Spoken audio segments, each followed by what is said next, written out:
ఒక కథలో ఒక గృహిణికి ఆరోగ్య సమస్యలు, ఆర్థిక సమస్యలు రావడంతో పూజారి గారి దగ్గరికి వెళ్లి పరిష్కారం అడగగా నిష్ఠతో ఏదైనా పూజ చేసి కొంతమంది ముత్తైదువులకి తాంబూలాలిచ్చి ఆశీర్వాదం తీసుకోమని చెప్తాడు.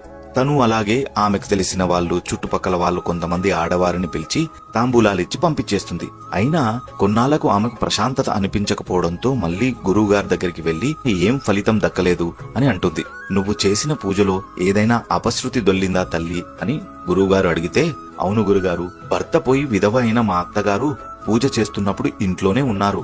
అలాగే పిల్లలు లేని మా తమ్ముడి భార్య పూజకు వచ్చింది, వారి వల్లే అరిష్టం జరిగి ఉంటుందేమో అని అంటుంది. అప్పుడు ఆ పూజారి గారు, అమ్మా, నీ భర్త బాల్యంలో తండ్రిని కోల్పోతే సమాజాన్ని, దైవాన్ని, కాలాన్ని శాసించి ప్రయోజకుణ్ణి చేసి నీకు పెళ్లి చేసిన మీ అత్తగారు అరిష్టం కాదమ్మా, అదృష్ట దేవత.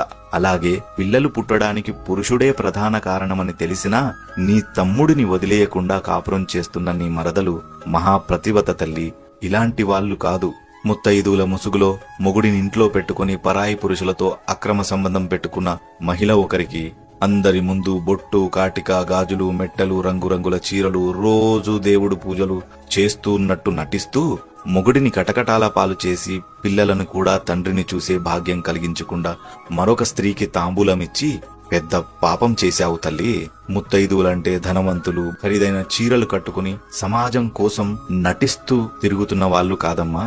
మంచి మనసుతో ఎదుటివారి సౌఖ్యం కోరుకుని ప్రతి ఆడది సౌభాగ్యవతే.